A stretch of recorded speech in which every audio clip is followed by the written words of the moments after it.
Bonjour à tous et bienvenue dans Coaching de jeunes, Coaching d'avenir, le podcast de Génération 1525. Je suis Agathe Bouisset, coach certifié, membre de l'association Génération 1525 et j'ai le plaisir de co-animer ce podcast avec Gaëlle Bouillet. Dans ce podcast, nous parlerons d'organisation personnelle, de gestion du stress et gestion des émotions en général, d'orientation avant et après le bac, de réorientation, de motivation, de confiance en soi, etc. Autant de sujets qui peuvent être traités en coaching personnel ou collectif. Alors je vous souhaite une très bonne écoute. Bonjour à tous. Alors il semble que j'étais tellement pressée de commencer cet épisode sur la confiance en soi que j'en ai malheureusement oublié de présenter nos chers invités de ce jour. Je vais rectifier ça tout de suite. Donc on a avec nous Tiffany Cavé, qui est coach de jeunes à la Baule, Tiffany Cavé, et Cécile Soulard, qui est coach de jeunes également à Cologne, en Allemagne. Donc merci à toutes les deux, et vous êtes membre de l'association Génération 1525. Merci de votre présence. Maintenant que j'ai rectifié cela, il ne me reste plus qu'à vous souhaiter une très bonne écoute. Bonjour à tous et bienvenue dans ce nouvel épisode de Coaching de jeunes, Coaching d'avenir, le podcast de Génération 1525. Alors aujourd'hui, je suis heureuse d'accueillir Cécile et Tiffany. Bonjour.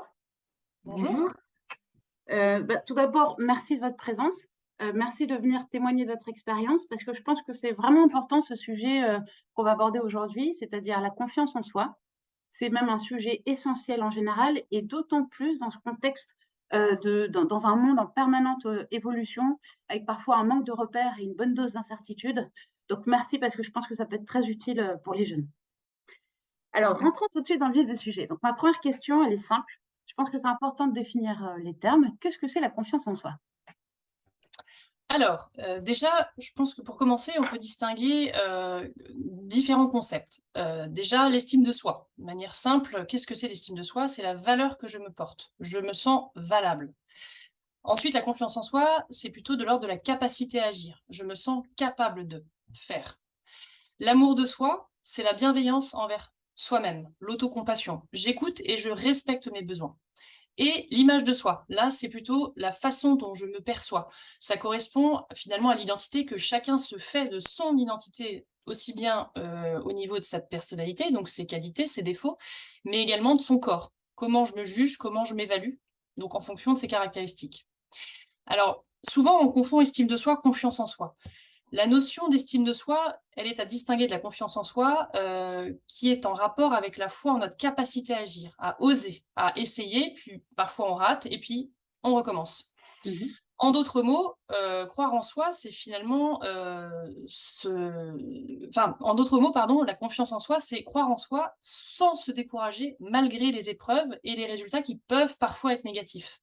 Mhm. Donc la confiance en soi, pour moi, c'est vraiment, ça renvoie à la notion d'action.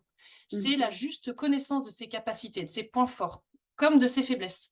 Et du coup, le fait d'avoir confiance en soi, ça procure un sentiment rassurant, parce que finalement, peu importe le résultat, ce qui compte, c'est d'avoir essayé, et pas forcément de réussir du premier coup.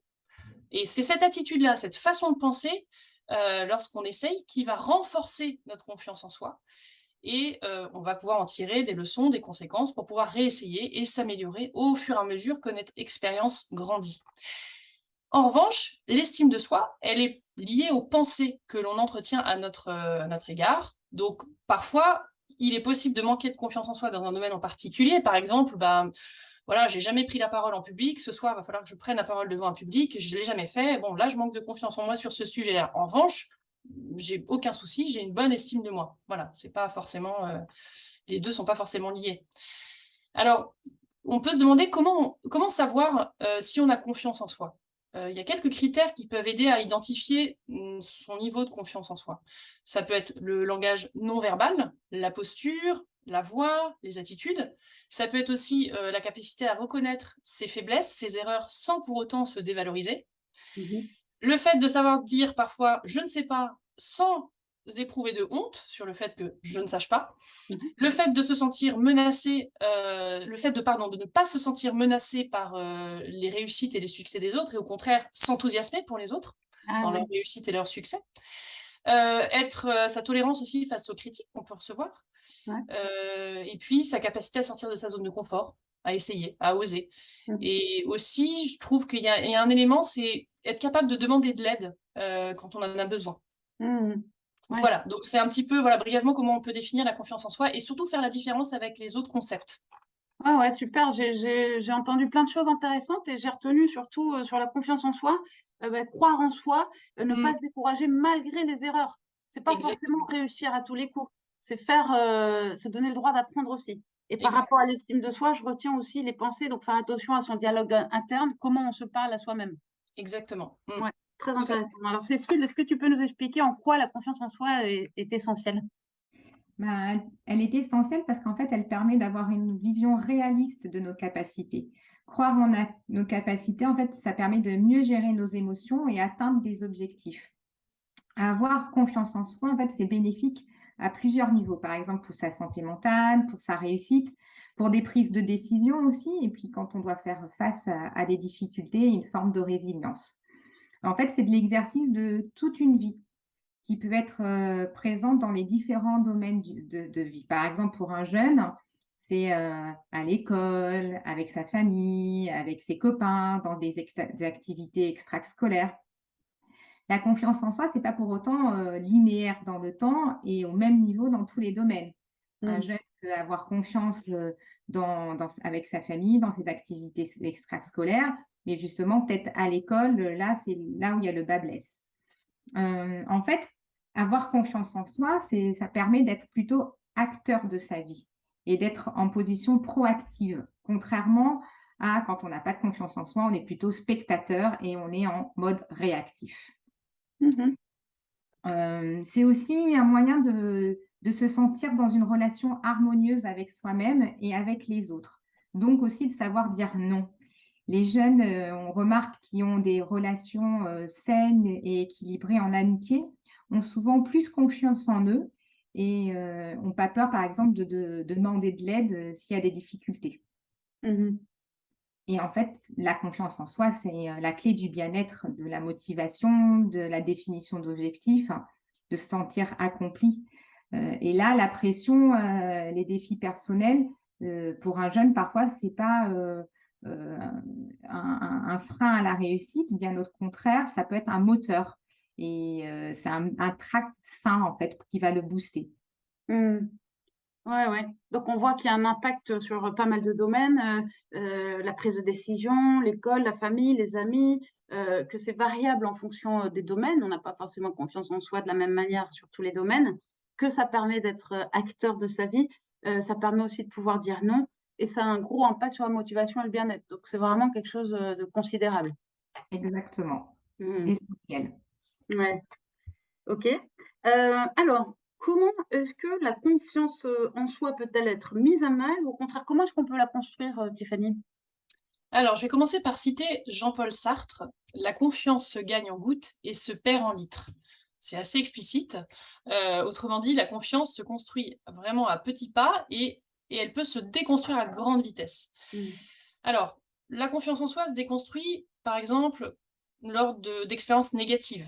Donc on a la sensation d'avoir des échecs de manière répétée. Mandela disait: «Dans la vie, je ne perds jamais. Soit je gagne, soit j'apprends». Donc c'est tout un état d'esprit sur qu'est-ce que l'échec et comment le vivre, cet échec. Mmh. Par exemple, je suis tombée 2 fois à vélo, moi je me dis: «Ça y est, je sais pas faire de vélo». Jugement négatif aussi de la part d'autres personnes, des reproches, des critiques, des messages négatifs, qui vont petit à petit détruire, cette confiance en soi. Par exemple, des appréciations ou des mauvaises notes, dans une matière à l'école, donc je me sens nulle dans cette matière. Ça peut être également l'absence de reconnaissance positive de la part de son entourage. Donc c'est pas forcément des messages négatifs, mais il n'y a pas forcément d'encouragement ou de reconnaissance sur des efforts qu'on aurait effectués.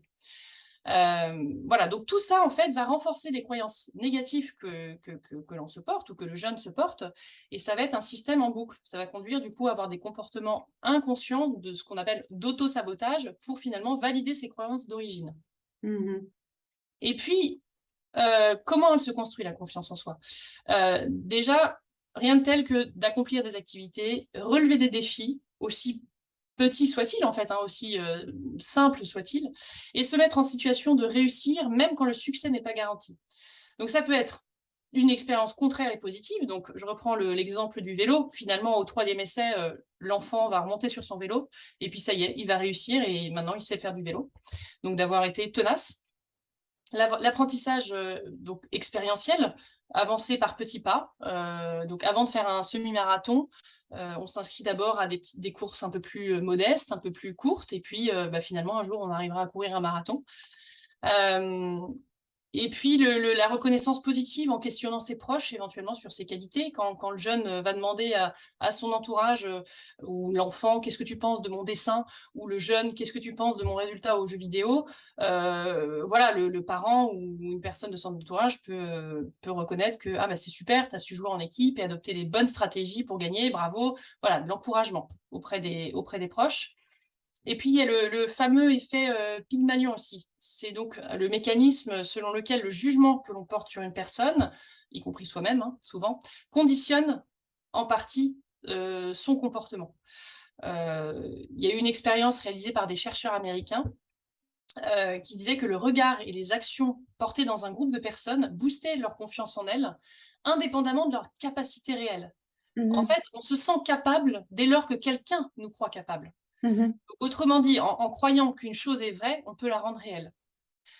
Et puis, bah voilà, persévérance, répétition. Plus on répète la même chose, plus on acquiert de l'expérience, plus on devient à l'aise et plus on a confiance. Et ça, c'est une boucle vertueuse.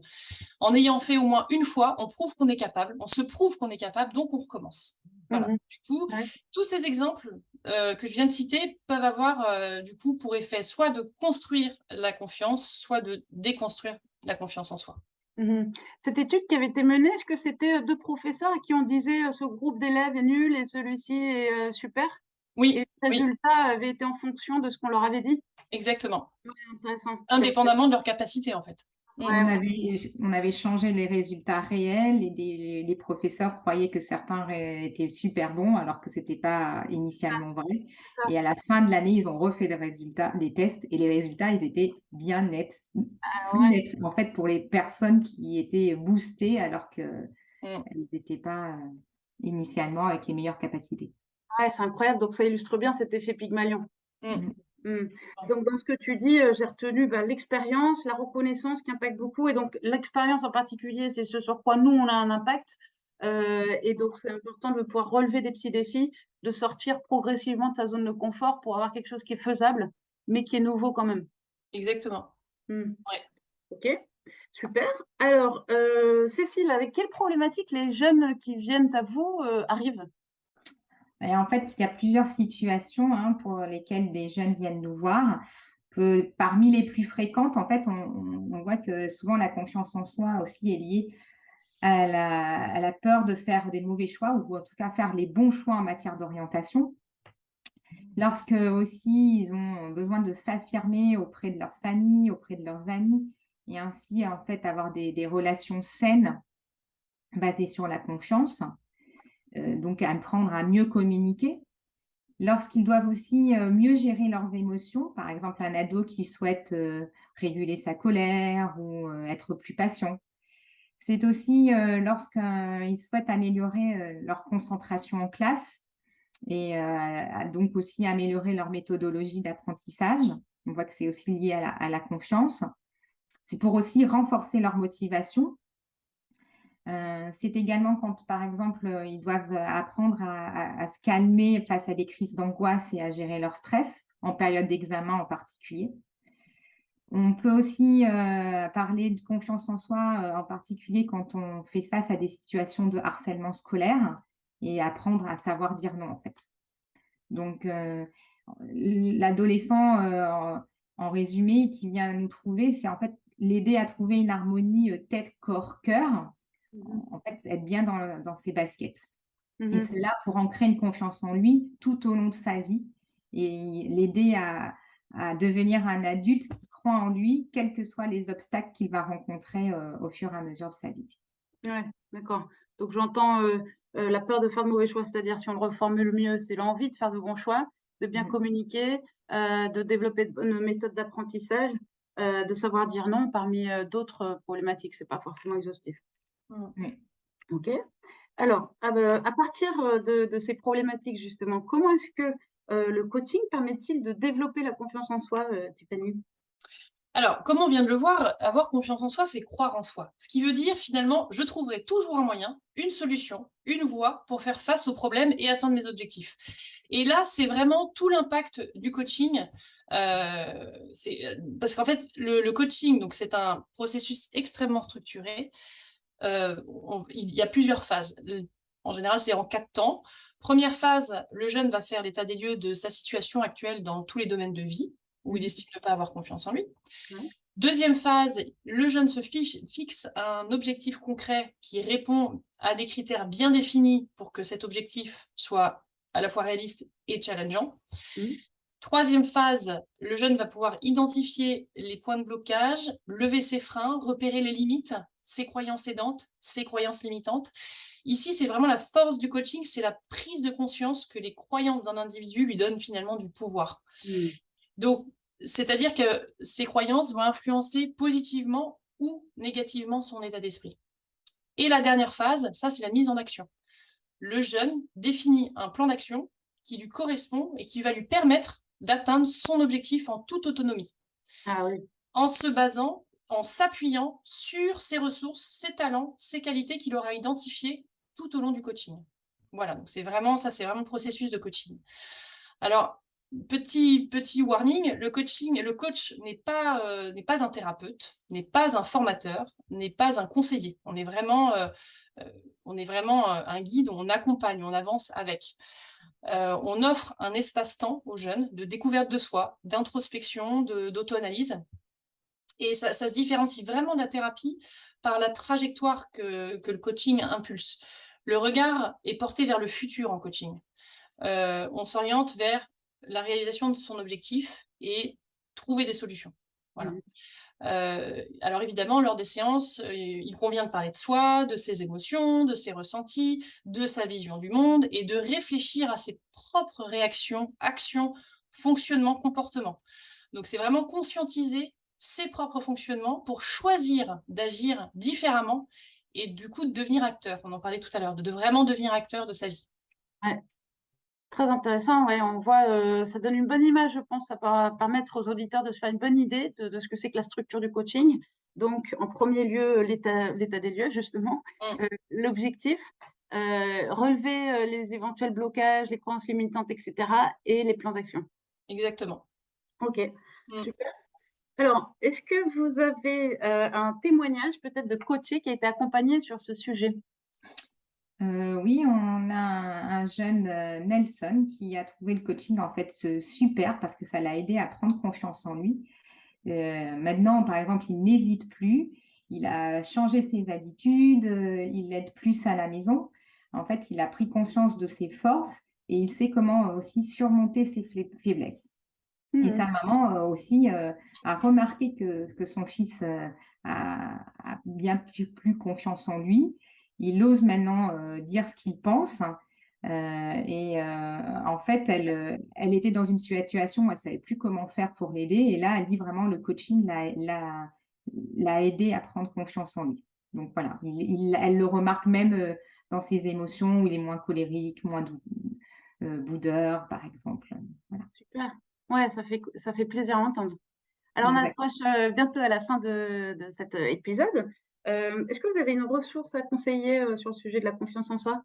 Ou plusieurs? Ben, on a des livres, par exemple celui de Christophe André et Christophe Lebord, qui s'appelle «L'estime de soi», Mhm. heu, «Fais-toi confiance» d'Isabelle Filiosa, ou bien encore, «Cap vers la confiance» de Marielle Laheurte, ou sous un autre type de support, une série de 4 épisodes, sur YouTube de la série, «Prendre sa vie en main». Mhm. Super. J'ai envie de rajouter ma petite touche à tes souhaits, Tiffany. Ma petite touche, donc je peux que recommander vivement Jean Montbourquette, le livre De l'estime de soi à l'estime du soi, dans lequel il parle d'amour de soi et de confiance en soi avec des exercices pratiques. Il y a même aussi une version sur les stratégies pour développer l'estime de soi. Donc ça, c'est aussi c'est un outil que moi j'utilise énormément, donc je peux que le recommander. Alors, un dernier petit conseil peut-être? je dirais oser en fait. Toujours oser. Ouais. Et super. puis, oser, rater, essayer, recommencer, et puis voilà, dans la même mouvance. Très bien, ce sera le mot de la fin. Alors, merci aux auditeurs et non pas aux écouteurs de nous avoir écoutés et on se voit pour le prochain épisode. Merci à vous de votre présence, Stéphanie et Cécile. Merci revoir. beaucoup. Au revoir. Merci d'avoir écouté ce podcast jusqu'au bout. Si celui-ci vous a plu, n'hésitez pas à le commenter, à l'aimer, à le partager. Ça permettra de le faire connaître et donc d'aider d'autres personnes. Ça peut faire la différence. Vous pouvez également vous abonner à notre chaîne en cliquant sur le petit bouton s'abonner. Et puis, n'hésitez pas aussi à aller consulter nos réseaux sociaux, Instagram, LinkedIn, Facebook. Vous pouvez également consulter notre site www.génération1525.fr. Alors, à la prochaine!